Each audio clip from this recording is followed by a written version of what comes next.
This podcast contains graphic content and may not be suitable for all listeners. Listener discretion is strongly advised. True North True Crime is produced on the territories of the Coast Salish people.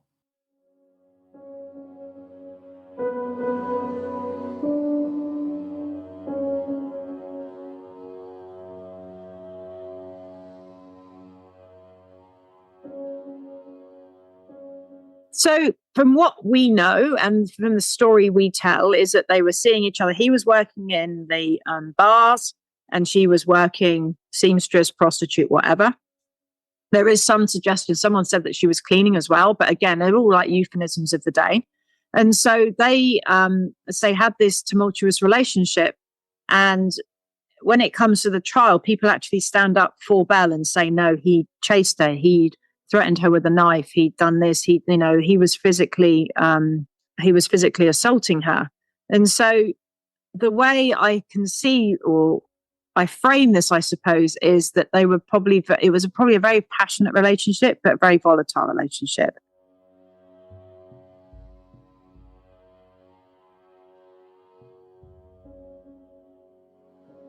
It was a warm spring evening on June 3rd, 1898, in Victoria, British Columbia. A 28-year-old musician climbed the stairs to his room at the Empire Hotel, where his lover awaited him. Their relationship was intense and passionate, but also explosive and violent.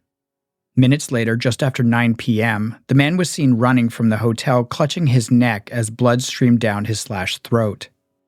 Behind him, his lover followed, with the razor still in her hand, as she cried out, begging him not to die. But it was too late.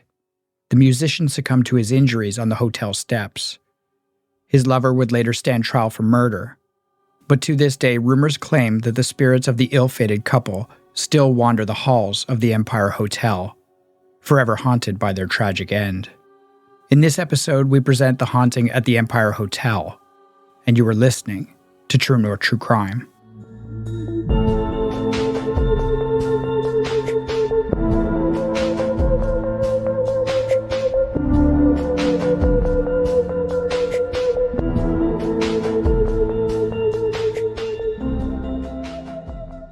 Hello, everyone, and welcome to True North True Crime. Thanks so much for joining us. Today, we're excited to bring you our annual Halloween episode. As big fans of Halloween, we make it a tradition to cover a historic case every year around this time. It also gives us a chance to step away from our usual content while still keeping things in the true crime genre, only with a spooky paranormal twist for the season. Tonight's eerie tale comes from one of our favorite haunted cities, Victoria, British Columbia. So grab a pumpkin spice beverage, throw on a cozy sweater, find a comfy chair, and let's dive into this year's Halloween episode.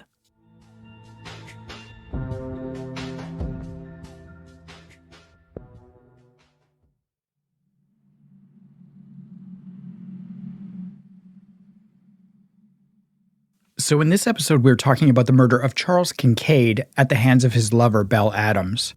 As an additional content warning, this episode deals with domestic violence, a throat slashing, and a haunted building. This case starts on June 3rd, 1898 at the Empire Hotel on Johnson Street. While the hotel no longer exists, the building still does. And to this day, there have been paranormal activities inside, leading many to believe that Belle and Charles are still dealing with some unfinished business in the afterlife. We put this episode together using archived news articles from the day, including the Victoria Daily Times and the Vancouver-based Daily News. We are also joined by history buff and haunted tour guide, Gill Millam. Gill is a guide with Discover the Past walking tours in Victoria, British Columbia. We think that this is an amazing company, so if you are ever in Victoria, we highly recommend taking one of their historic walking tours. You can learn more about these tours by going to discoverthepast.com. We should mention that we are not partnered with Discover the Past. We just do our best to help local cool businesses whenever we can. So to start our interview, we asked Gill to share a little bit about Discover the Past walking tours to give us, as well as our audience, an idea of what they do and the types of tours that they offer. Every evening at 7:30 or 9 p.m., you can meet one of the ghost tour guides at the visitor centre. And for a mere $22, we will give you a walk for an hour through Victoria, telling you stories that definitely don't appear in all the guidebooks and take to places that are never on any of those picture postcards that we do like to sell. So the main way to get into or to book is go to discoverthepast.com, and all the details are there. And again, we can do the daytime tours as well, but the ghostly tours, we run those all year round. So in the summer months, we do 2 tours a night. And then leading up to Halloween, October month, we run 7 days a week, at least 2 tours a night, 2 tour guides. And by the end of October, we've probably got about sort of 3 or 4 tours going out during the evening.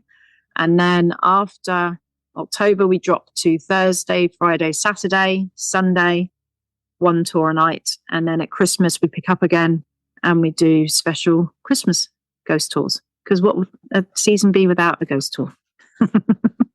So the Old Town Walk is all year round, but we stopped doing that for the month of October, and we do the Halloween tour, which is more Lower Johnson Street, sort of Chinatown, that area.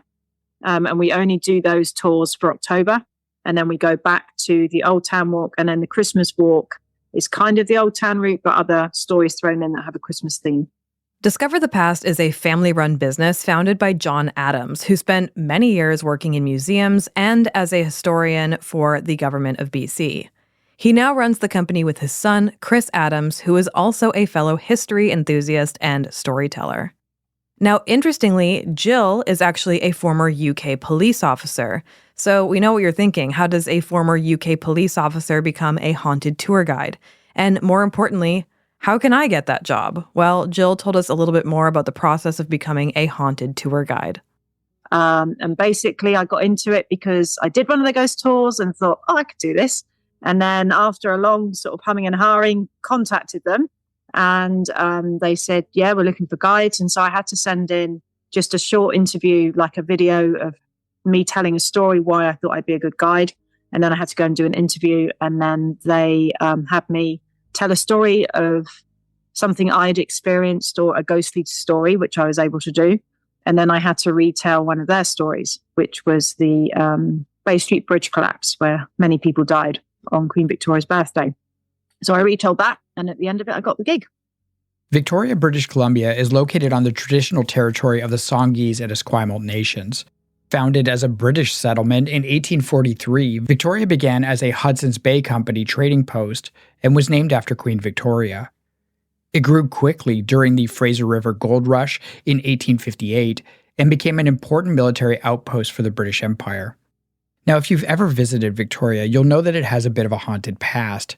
We have covered multiple stories from Victoria, BC in our Halloween episodes. We seem to keep on returning to this city because it really does have a rich history that is the perfect backdrop for these episodes. We asked Gill why Victoria is so well known for ghosts and hauntings.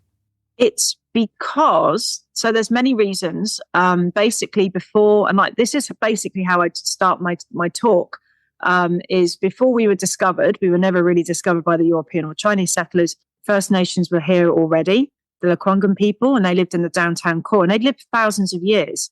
Now, what they would do in the downtown core, that's where they were all living, and the Lekwungen people would basically bury their dead near them, so they would keep their wisdom and spirit within the communities.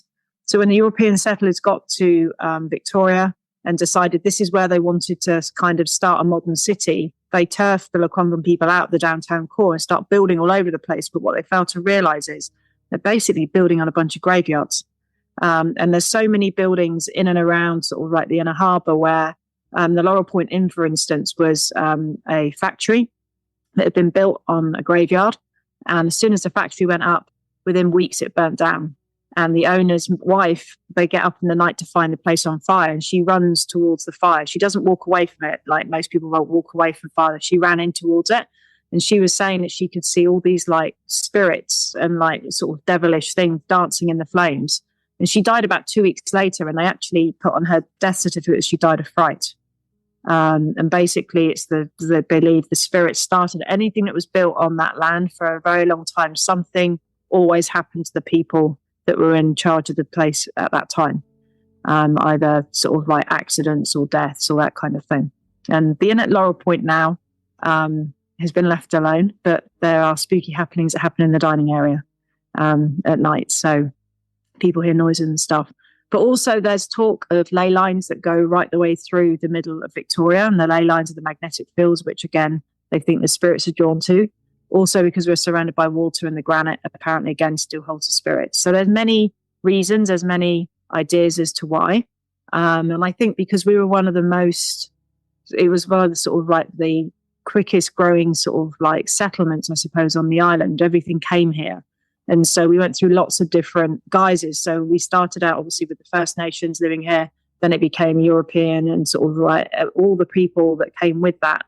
We became the Wild West. Life was cheap. There was probably a higher percentage of murders and sort of like killings with fights, etc. You had all the Chinese settlers coming in, and that brought sort of like the opium problems in, and sort of gangs and all those sorts of things. And we were very much the launch pad of everyone else going east for further adventure, as it were. We were kind of the first lumps of land that a lot of people got to first, which is why, like Chinatown, Victoria's Chinatown's the oldest Chinatown in Canada, established one. So there's lots of reasons. We've been here a long time. And then with that, you get the spirits, the ghosts, the history. And I think we just hold on to it more. In 1898, Victoria was a bustling and growing city shaped by its role as the capital of British Columbia and as a hub for maritime trade. The city had recently emerged from the gold rushes of the 19th century, and its economy was diversifying, with industries like shipping, fishing, and timber taking hold. Victoria's population was a mix of British settlers, Indigenous peoples, Chinese immigrants, and others drawn by the opportunities of the Pacific Northwest. The city had a distinctly British feel, with Victorian architecture dominating the landscape, horse-drawn carriages navigating cobblestone streets, and formal gardens like those seen at the Legislative Assembly and at Beacon Hill Park. The construction of grand buildings like the Fairmont Empress Hotel was part of the city's growing confidence. Despite the British influence, Victoria was a multicultural city with significant Chinese and Indigenous communities contributing to the local economy and to the culture. The feeling in 1898 was one of optimism and ambition as the city continued to grow and solidify its position as a vital link between Canada and the Pacific. During the Fraser River Gold Rush of 1858, Victoria transformed into a booming gateway for thousands of prospectors heading to the gold fields. The city became the main supply center for miners, merchants, and adventurers, with its harbor filled with ships and its streets bustling with new businesses catering to the influx of fortune seekers who came from all over the world. Victoria's population skyrocketed, and its economy thrived, benefiting from the demand for goods, services, and transportation. But along with that booming population came a disturbing underground of red light districts and crime. So this time we always say it was very much the Wild West. It was so Lower Johnson Street where it happened. It's now where like Lululemon and really nice high-end shops and everything are. But back in the day, that whole section of street where the Empire Hotel was, it was all bars and brothels. There was like 30 odd bars in that little stretch alone. And then with the bars came the brothels, the cheaper hotels. And it was very much the red light district. So because there was such a high proportion of single men going through, pioneers, with the launch of 2 gold rushes. And basically what they decided was if you wanted to look for gold, you had to register. If you wanted to look for gold in Canada, you had to register. So again, Victoria was one of the closest Canadian cities to America. Everybody came up from America to register. Everyone came to Victoria. And so we went in the early 1900s, we went from 300 to about 30,000 people within a matter of weeks when all this was happening, because everyone came in to look for gold. It was very transient, single men, very busy, very, very wild. One of those men seeking a better life in the Pacific Northwest was Charles Kincaid, who was most commonly referred to as Charles Brown. Charles Kincaid was a biracial African-American man born in Kansas City, Kansas in 1870. Charles became a talented musician who played the piano, the banjo, and the guitar. As a result, he pursued a career as a traveling musician, going from town to town playing his music to audiences across America. While in Minnesota, he met a woman and fell in love. They married, and had 2 children, but tragically his wife died. It's unclear what happened to his children, but what is clear is that Charles Kincaid left town and headed west, assuming the stage name Charles Brown. On his travels across the continent, he met another woman in Nelson, British Columbia, and in 1895, the two would get married. But little did Charles or his new bride know that in Nelson, British Columbia, he would meet another woman who would eventually end his life. That woman was Belle Adams. Now, Belle Adams was born Belle Ward in 1875 in King County, Washington, just outside of Seattle. Her father was a successful farmer in the area known as O'Brien Station. Her early years were passed in the country as a farmer's daughter, working in the fields and learning the family business. But it seemed that Belle always longed for more. At 19 years old, she married a man named Austin A. Adams and became Belle Adams. She had a baby girl, and the couple eventually moved to Seattle. Money was tight for the young family, and Belle began working at the Brooklyn House Hotel in downtown Seattle near Pioneer Square. But the marriage was reportedly an unhappy one. Austin did not divorce Belle, but he did leave. This leave was meant to be temporary. He, like many others, headed north to the Klondike to get rich in the gold rush. Alone and a single mother in Seattle, Belle quit her job and traveled north as well. She did so to stay with her mother, who was now living in Nelson, British Columbia. This was on January 21st, 1898. 6 months later, Belle would commit murder. It's unknown how Charles and Belle met. Some speculate that they had first met in Seattle years earlier, but it was in Nelson that they rekindled that friendship.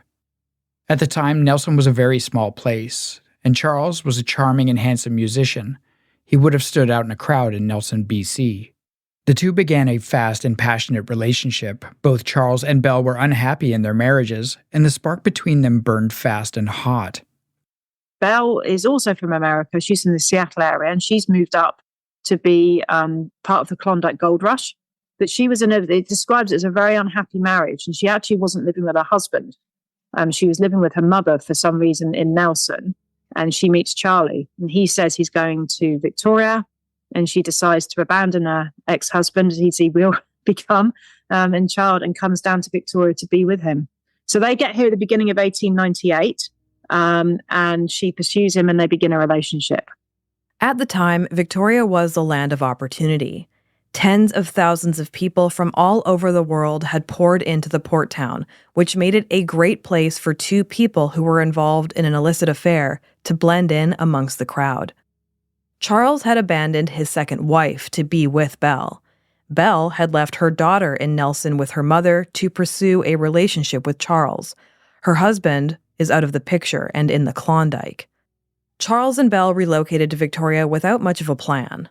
While in Victoria, Charles began working the music circuit in nightclubs and saloons. Charles quickly secured a regular night performing at an alehouse on Yates Street. Belle worked as a seamstress by day and as a sex worker by night in Victoria's burgeoning red light district. Belle assumed many pseudonyms, including Bella Petite, Zella Adams, and Zella Ward. Charles and Belle moved into the Empire Hotel. Well, she, if you look on the census, and so when they were taking census of people at the time, one of the common job titles that came up was seamstress, and that is usually a euphemism for a sex worker. So it's believed that she, although said as a seamstress, it's believed she probably was a prostitute, and he was a piano player, and he was playing in the bars. So probably their life was a bit kind of chaotic. They did end up moving in together to the Empire Hotel, which is where all this takes place. And so, again, it doesn't say that they moved in formally together, but they were staying, I think they were probably going from hotel to hotel. And like the Empire Hotel sounds fancy, but it was probably about 2-star on TripAdvisor at best. The Empire Hotel was in the Lower Johnson Street area, right in the heart of the action. The old Empire Hotel was originally known as the Grand Pacific Hotel, located at 540 Johnson Street. Built in 1879, this 3-story building is part of the now historic Market Square. Belle and Charles became fixtures and well-known individuals at the Empire and in the red light district of Victoria. Being in a biracial relationship in 1898 turned many heads, especially since the two made no secret of their relationship and they were very publicly affectionate, often seen fawning over one another. But not all was well in this fast-moving relationship. Behind closed doors, things were becoming volatile. In May of 1898, the two had a huge fight. Belle was convinced that Charles was cheating on her. She packed her things into a large steamer trunk and attempted to drag it down the stairs. Charles blocked her way and demanded that she return the rings that he had bought her. She pulled them off her fingers and threw them in his face. But eventually the two made up, and Belle moved back in with Charles. This time the two had a new room on the front side of the Empire. But their problems persisted. Many neighbors reported violent assaults between Charles and Belle. The landlord of the building was called multiple times to their room to separate them. On one occasion, he had to pull Charles off of Belle as he was choking her. A neighbor across the hall named Bevan also came to Belle's rescue on several occasions. At one point, he told Charles that if the behavior continued, he would be punished. One day on the street in front of the Empire, Belle and Charles argued about money. Charles, in a rage, stated that if he had his razor with him, he would take care of Belle right here and now. The truth is that Charles was cheating on Belle. A new woman had taken his interest named Rita, although Charles would not admit this affair was happening. The landlord and other tenants eventually had enough. On a Thursday night in May, a month before the murder, the landlord told Belle that she needed to move out and that she was no longer welcome at the Empire Hotel, so she did. But she couldn't stay away. One night she snuck into Charles's room and found him with Rita. Charles claimed that nothing was going on and that she was just a friend visiting. A fight ensued in the room between Rita and Belle. Eventually, the two women were separated. The landlord kicked Belle out onto the streets and banned her from ever coming into the Empire Hotel again. She left into the night. Belle would spend that night with a friend. 3 witnesses heard her state that she would get her revenge on Charles one way or another. She even cornered Rita on the street one night, but she took a softer tone with Rita, whom most people referred to as being a bit simple-minded. Belle told Rita that she could have Charles and that she would not stand in her way.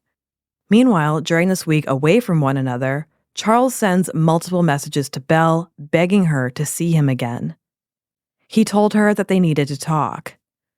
While some people believe he wanted to work things out, others say he wanted to get some of his belongings back from Belle.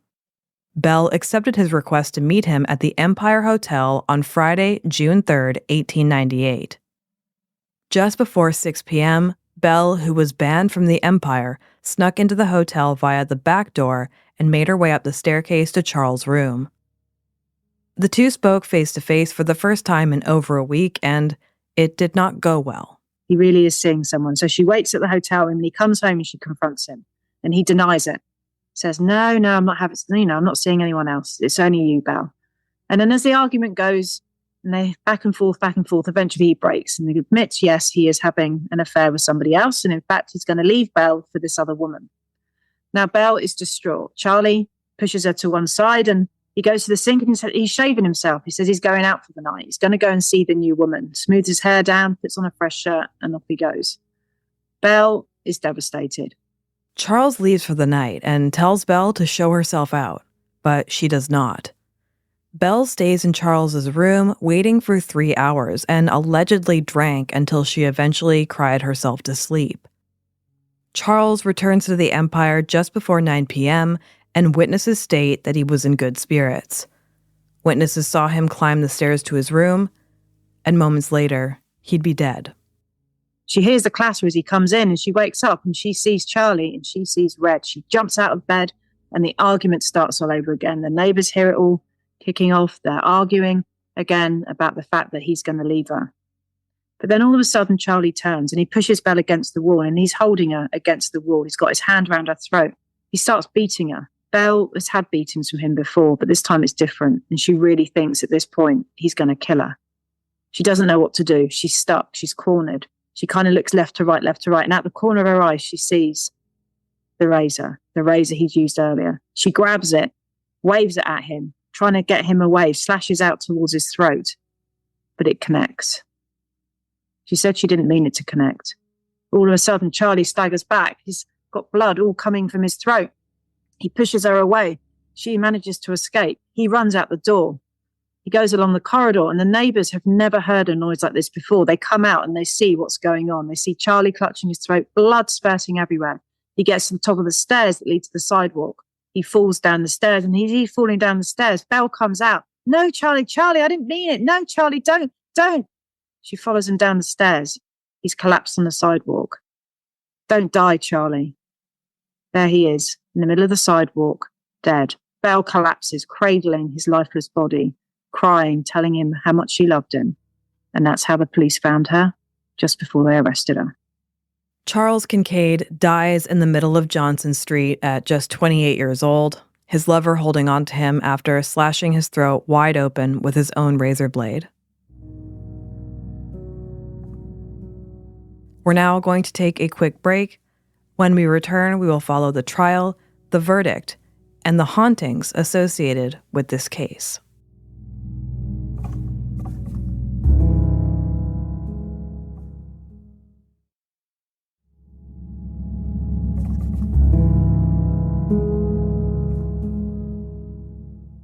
And we are back.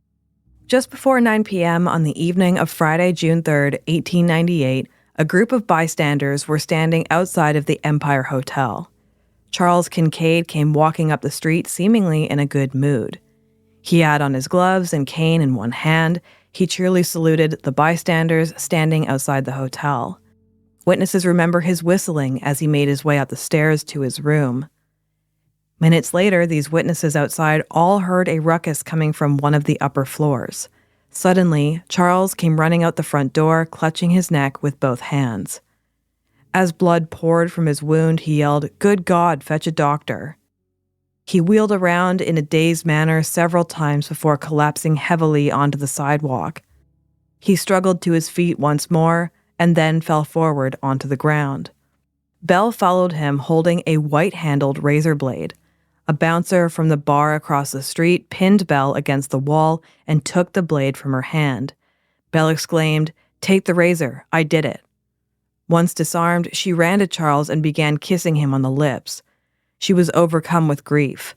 She begged for help and asked the witnesses if Charles would make it. She continues to cry while stating, "I did it. I didn't mean to do it. I did it for love. He drove me to it." Charles Kincaid lived for a few more minutes but died before the doctor arrived. His body was moved to a nearby saloon and then the morgue. 2 constables arrived and arrested Belle Adams. Later, at the police station, she admitted her guilt and expressed a desire to die along with Charles. In 1889, it was common to have a pretrial hearing before charges were laid. This hearing happened in front of a judge and jury. The evidence of the crime was presented by the Crown. This pretrial, otherwise known as a coroner's jury, took place the very next day on June 4th, 1889.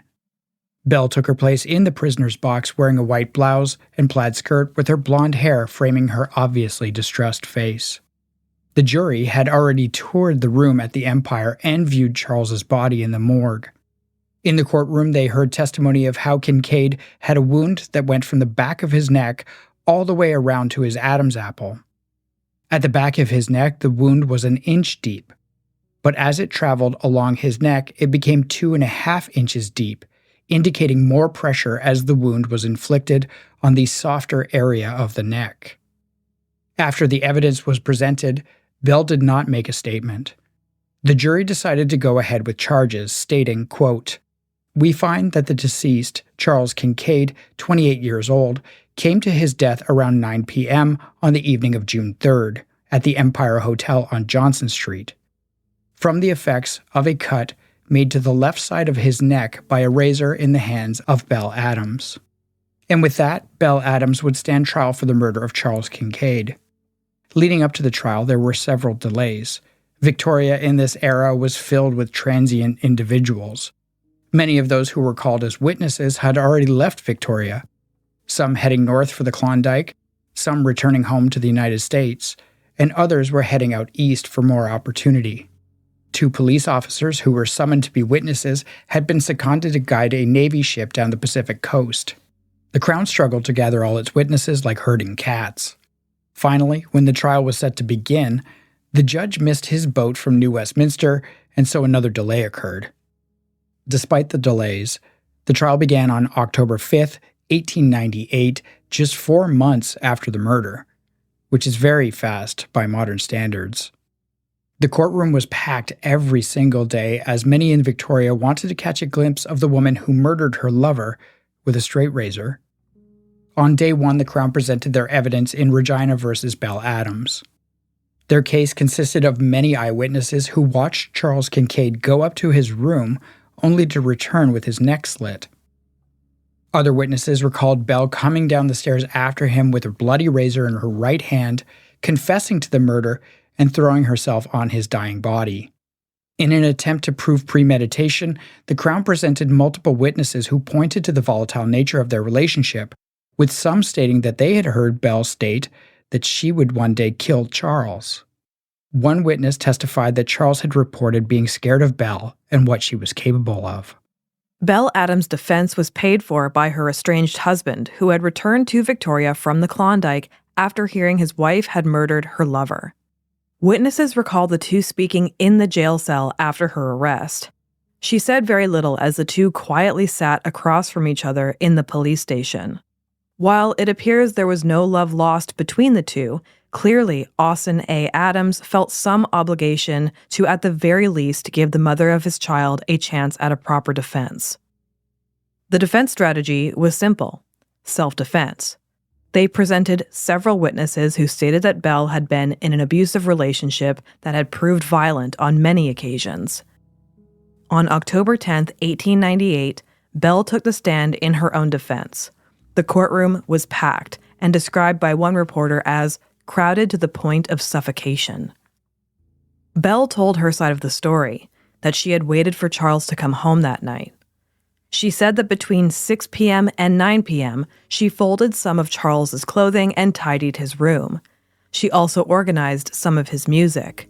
Several times she sat at the window waiting for him to come home. She remembers him coming home and opening the door for him. She said, "You're a nice fellow. You said you would be back in half an hour. I have been waiting hours." He replied, "What are you waiting for me for? Why don't you get out and rustle?" A reference to sex work. Belle stated, "I don't do that. What's the matter with you? Have you been drinking?" To which he responded, "Not much." He then accused her of stealing his watch. When she denied it, he rushed towards her and slapped her face 3 times and pushed her to the ground. She says that he went to the sink and grabbed his razor and rushed at her. With his left hand, he held her throat, threatening her with the razor in his right hand. She quickly hit the razor upwards, which then cut his lip. The razor falls from his hands, and the two begin to scuffle for the razor. Charles calls out, "Where is the razor?" Belle then looks up to see Charles holding his neck as blood poured out between his fingers. She looked down to see the blade in her right hand. It was then that Charles Kincaid ran down the stairs, followed closely by his lover, before he collapsed and died on Johnson Street, and then Belle was arrested. Belle stepped down from the box as the defense rested their case. And with that, the case was in the hands of the jury. When the jury retired, they took a poll in the first 10 minutes. All but 2 wanted to convict Belle for the charge of manslaughter. The 2 jury holdouts were still feeling that an acquittal was appropriate. None of them felt that murder was an appropriate conviction, so the decision was between acquittal or manslaughter. The trial came around by Canadian standards pretty quickly. By October, it was all done and dusted. And basically, Belle had friends testify and actually independent witnesses that had said they'd seen Charlie beating her previously and that he'd attacked her or he'd run after her with a razor blade. So we know that there was that degree of violence within the relationship. But the other side of it is as well, though, people came forward to testify on Charlie's behalf, as it were, saying that he had told them he was afraid of Belle and that he used to have to lock his razors up because she'd said to him if ever they split up that she would kill him and then kill herself. So he's saying that on one hand, he's worried about Belle killing him. On the other hand, Belle's saying, no, he was a brute, basically, that used to beat me. And on this particular day, I thought I was going to die, which is why I acted in self-defense. And that's how it ended up, that she was found guilty of the manslaughter, really, as opposed to a true sort of like cold-blooded murder. But as I say, the people that testified for Charlie were saying no.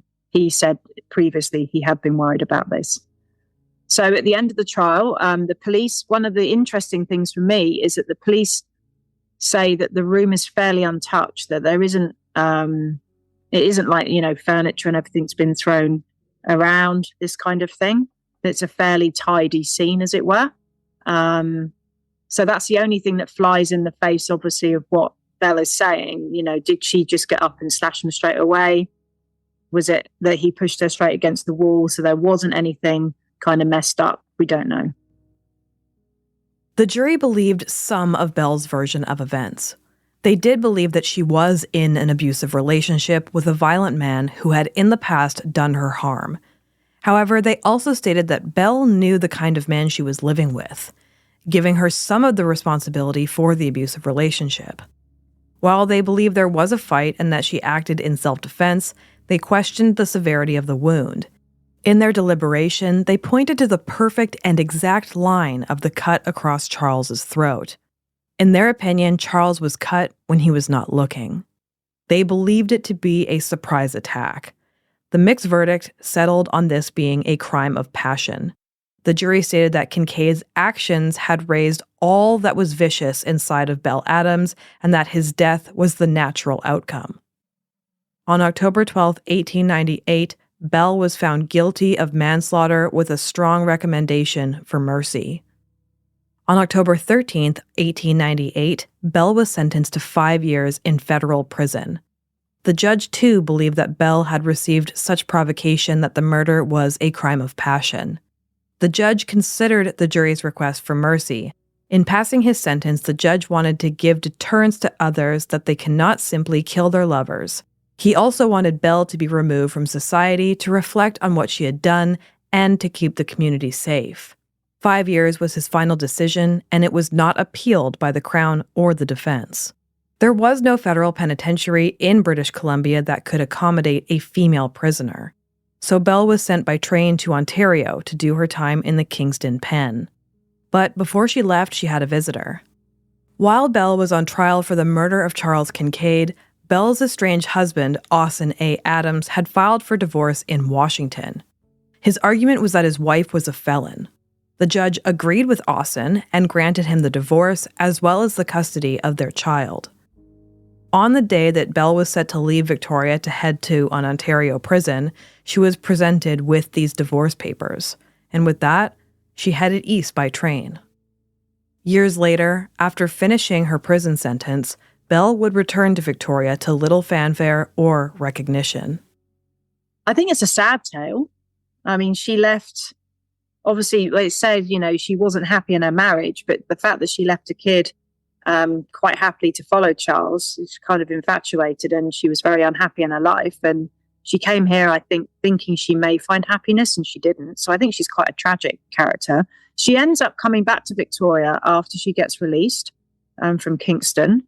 It's said that I think she died of tuberculosis or typhoid. She dies of an illness. She comes back to Victoria, but leads a very kind of demure life from what, there's not a lot more known about her after that, other than that she gets back here.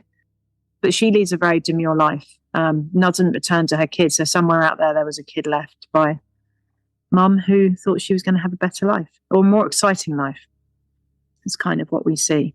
And Charles, I mean, obviously they went out together, but it was him forging the way and him trying to get out of Nelson again, maybe just to have a more fun life, a busier life. I don't know, but maybe started out here with hope and then it ends in tragedy. So after Belle Adams returns to Victoria, she lived a quiet, heartbroken life. Later, she died from either tuberculosis or typhoid. It's rumored that both Charles and Belle are buried at the Christchurch Cathedral Cemetery in downtown Victoria.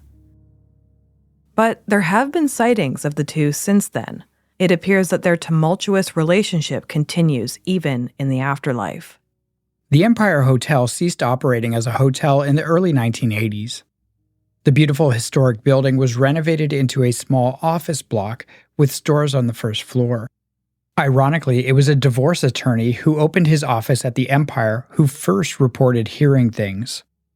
There's 2 or 3 different things that have happened over the years that are still happening now.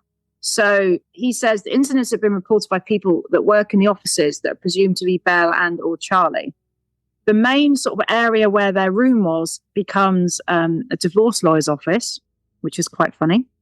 And basically he said that he'd be sat in his office, and then the other side of the wall you'd hear like arguing, like just burbling of like bickering almost. And you'd open the door, there'd be nobody in there. So we believe that was the ghosts of them sort of still on the other side. And that's how we tie this up. We say, they hear the bickering and the arguing and, they're not quite having a happily ever after on the other side. Also, books on the shelf in the law office all of a sudden would just fly off. Same guy, he would say that, there'd be stuff on the desk. It would just go flying off the desk. Stuff would come off the shelves. Again, we feel that was both or one of their spirits. The divorce attorney eventually moves out of the office and an accounting firm moves in. Despite the change in tenant, the strange happenings continue, this time with a stronger force. But the most probably alarming one was eventually the lawyer moves out and the accountant moves in, and he's working late at night, and basically everything else in the building's been locked up, and he hears his door rattle. And he thinks it's a security guard doing the late night checks. And all of a sudden the door flies open, and stood before him is this very small lady in old fashioned clothing. And he kind of spins around on his chair and looks at her. He asks, what do you want? How did you get in? These sorts of things very quickly. And she just stares at him and looks really confused and then kind of vanishes. And so he, by this point, is late at night and he's like, have I imagined that, what's going on? So he goes home and he then remembers when he took the lease on about the story of Belle and Charlie. So he starts doing a bit of digging, and there's a photograph of Belle Adams online, and that's her picture as a prisoner. And he sees the picture of her, and that in fact was the lady he'd just seen. So I like to think it's like Belle trying to find Charlie, maybe to confront him. She goes into the room and she can't. Over the years, others have reported similar things. It seems that the fight that occurred on the evening of June 3rd, 1898, continues to this day, as Charles and Belle chase one another around the Empire Hotel. So we know they're still stuck in that building. The other one, they say that they can hear a woman's cackling laughter, knocking on the wall, and there's nobody there. And the sound of footsteps running along the hallway. And again, you step out and there's nobody there. So this could be Charlie reenacting, or her chasing Charlie as he's falling down the stairs about to die. So they're still very active in that building, even though it's no longer a hotel, even though it's completely different now. But they're still very present. Today, the old Empire Hotel remains part of the historic Market Square on Lower Johnson Street. It's surrounded by boutique shops, coffee spots, and restaurants. But if you look up, you can still see the historic facades of the building that Belle and Charles used to walk by. In fact, you can probably trace Kincaid's final walk to the Empire and spot the place where he took his last breath, the same spot where Belle Adams held her lover in one hand while holding the razor that killed him in the other.